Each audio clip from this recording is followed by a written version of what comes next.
देश की राजनीति में एक बार फिर हलचल तेज हो गई है, क्योंकि बिहार से लेकर बंगाल और तमिलनाडु तक कुल 10 राज्यों की 37 राज्यसभा सीटों पर चुनाव होने जा रहे हैं। महाराष्ट्र में 7 सीटें, तमिलनाडु में 6, पश्चिम बंगाल और बिहार में 5-5, उड़ीसा में 4, असम में 3, जबकि छत्तीसगढ़, हरियाणा और तेलंगाना में 2-2 और हिमाचल प्रदेश में 1 सीट पर मुकाबला होगा, जिससे बीजेपी और कांग्रेस दोनों के लिए रणनीति अहम हो गई है।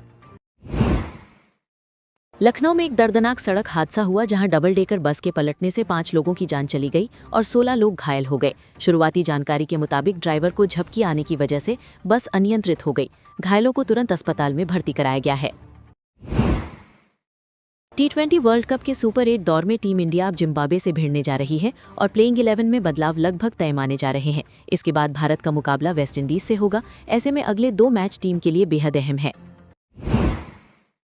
आलिया भट्ट की फिल्म अल्फा को लेकर बड़ा फैसला सामने आया है, क्योंकि मेकर्स ने 215 करोड़ रुपए के OTT ऑफर को ठुकरा दिया है। अब फिल्म सीधे थिएटर में रिलीज होगी, जिससे साफ है कि निर्माता इसे बड़े पर्दे पर ही दर्शकों तक पहुंचाना चाहते हैं। होली 2026 को लेकर सवाल उठ रहा है कि क्या अफगानिस्तान में रहने वाले हिंदू खुले तौर पर त्योहार मना सकते हैं। भारत में जहां होली धूमधाम से मनाई जाती है, वहीं अफगानिस्तान में धार्मिक और सामाजिक हालात अलग हैं। इसलिए वहां त्योहार मनाने को लेकर सावधानी और स्थानीय कानून अहम भूमिका निभाते हैं। स्कॉटलैंड और नेपाल के बीच मुकाबले में रोमांच अपने चरम पर रहा, जहां स्कॉटलैंड ने पहले बल्लेबाजी करते हुए 170 रन बनाए और नेपाल को 171 का लक्ष्य दिया। डेथ ओवरों में गेंदबाजों ने जोरदार वापसी कर मैच को रोमांचक बना दिया। माइकल जोन्स ने 71 रनों की अहम पारी खेली। सलमान खान के पिता सलीम खान की तबीयत बिगड़ने के बाद उन्हें मुंबई के लीलावती अस्पताल में भर्ती कराया गया है। डॉक्टरों के मुताबिक उन्हें निगरानी में रखा गया है और फिलहाल उनकी स्थिति स्थिर बताई जा रही है। मुर्शिदाबाद में बाबरी मस्जिद के नाम से मस्जिद निर्माण की खबर पर असम के मुख्यमंत्री ने तीखी टिप्पणी की है। ये मुद्दा राजनीतिक बहस का रूप ले चुका है और अलग अलग दलों की ओर से बयानबाजी तेज हो गई है। प्रधानमंत्री नरेंद्र मोदी ने बांग्लादेश में BNP प्रमुख तारिक रहमान को प्रधानमंत्री बनने पर बधाई दी है। उन्होंने कहा कि भारत बांग्लादेश की दोस्ती साझा इतिहास, संस्कृति और दोनों देशों के लोगों की खुशहाली की उम्मीदों पर आधारित है। वाराणसी में मणिकर्णिका घाट और हरिश्चंद्र घाट पर होने वाली मसाने की होली को लेकर कुछ संगठनों ने विरोध जताया है। उनका कहना है कि ये परंपरा शास्त्र सम्मत नहीं है, जबकि आयोजन से जुड़े लोग इसे परंपरा का हिस्सा बताते हैं।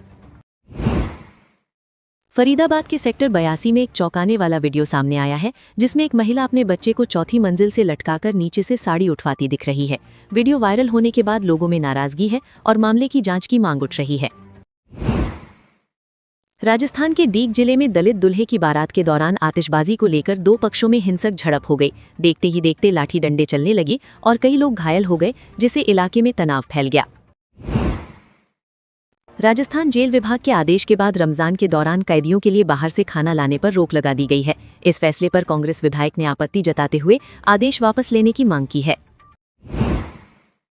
पूर्वांचल एक्सप्रेसवे पर लुधियाना से दरभंगा जा रही डबल डेकर बस हादसे का शिकार हो गई, जिसमें 5 लोगों की मौत और 16 लोग घायल हुए। हादसा गोसाईगंज थाना क्षेत्र के 11.4 किलोमीटर पॉइंट पर हुआ और राहत बचाव कार्य तुरंत शुरू किया गया।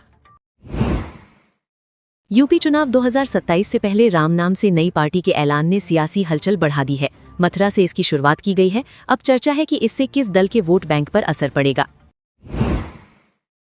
बिहार में RJD ने मुख्यमंत्री नीतीश कुमार को रिमोट वाला CM बताते हुए सरकार पर निशाना लगाया है।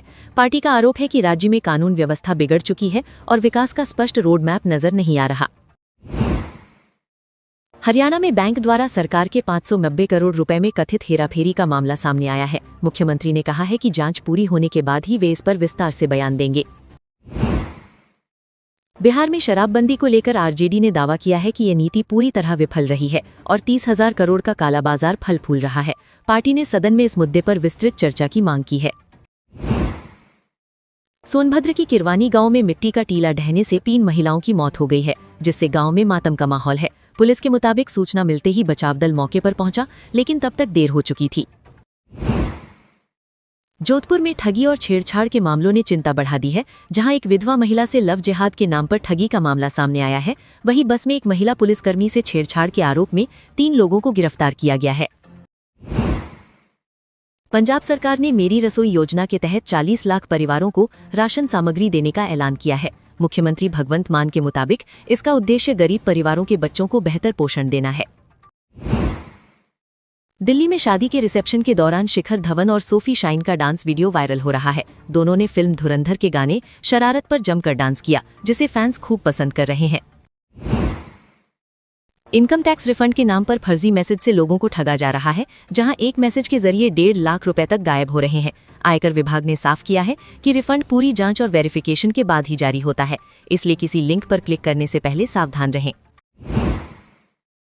जॉइंट बैंक अकाउंट खोलने से पहले उसके ऑपरेटिंग मोड और जिम्मेदारियों को समझना बेहद जरूरी है। दोनों खाता धारकों के अधिकार, निकासी की शर्तें और कानूनी जिम्मेदारियां पहले साफ कर लेना भविष्य के विवादों से बचा सकता है। ग्लोबल मार्केट में जबरदस्त उथल-पुथल देखने को मिल रही है, जहां supreme court of the United states में डोनाल्ड ट्रंप के टैरिफ प्लान को असंवैधानिक बताया है।